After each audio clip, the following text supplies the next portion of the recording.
From Washington, this is VOA News.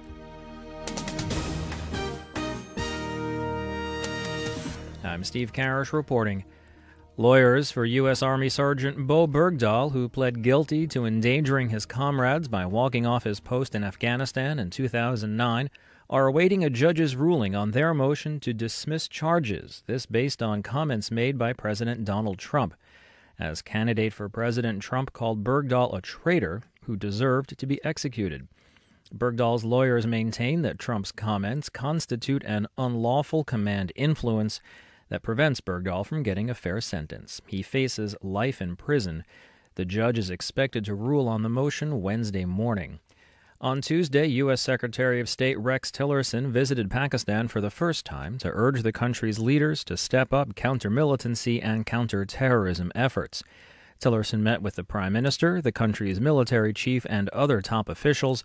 They discussed continued bilateral cooperation and partnership and expanding economic ties between Pakistan and the United States. Tillerson also discussed strategy with Afghan President Ashraf Ghani ahead of his trip to Pakistan, where he said he'll urge Islamabad to take action to curtail the support terrorist groups like the Taliban are receiving. So our relationship with Pakistan will also be conditions-based. It'll be based upon whether they take action that we feel is necessary to move this process forward of both creating the opportunity for reconciliation and peace in Afghanistan, but also ensuring a stable future Pakistan. Tillerson said the U.S. will stay in Afghanistan until a process of reconciliation and peace can be secured. He is scheduled to hold talks with Indian leaders Wednesday in New Delhi. From Washington, this is VOA News. Kenya made history when its Supreme Court nullified the result of the August 8th presidential election as neither transparent nor verifiable. VOA's Anita Powell has more. The aftermath of Kenya's August election is continuing to unfold before Thursday's do-over poll. But analysts say that the country has already taught lessons to other African nations seeking to further democratize. Yaki Cilliers is the chairman of the board of the South Africa-based Institute for Security Studies. The court ruling still presents a new benchmark where rule of law, constitutional democracy sets a new bar. But it is too soon to know, says Africa analyst Rebecca Rumpel of the Chatham House Research Group. We have a kind of election that observers view as not free and fair on Thursday, for example.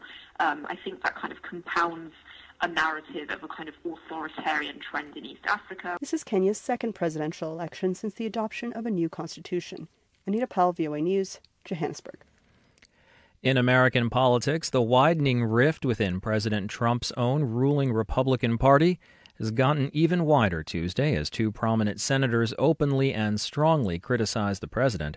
In a speech announcing that he will not seek another term, Senator Jeff Flake of Arizona said that the Republican Party has fooled itself long enough thinking that Trump would return to decency, adding that he can no longer keep quiet. I have children and grandchildren to answer to, and so, Mr. President, I will not be complicit or silent. Senator Bob Corker of Tennessee, who has also decided not to run again, has recently become an outspoken and very blunt critic of Trump. He renewed his criticism again. The president has great difficulty with the truth on many issues. Those senators are from Trump's own political party.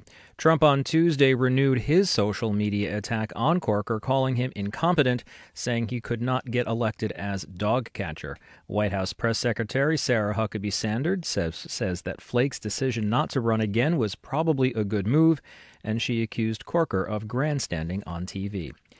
At the closing of the Chinese Communist Party Congress in Beijing on Tuesday, the Constitution was amended to add President Xi Jinping's name and ideology, putting him on an equal footing with China's other notable leaders, Mao Zedong and Deng Xiaoping. The most important impact is that this provides the justification for Xi Jinping to become kind of Mao Zedong of the 21st century. This effectively means that he will stay in power for much longer than the usual 10 years. That's Willie Lam, adjunct professor at Chinese University in Hong Kong. That's the latest world news from VOA.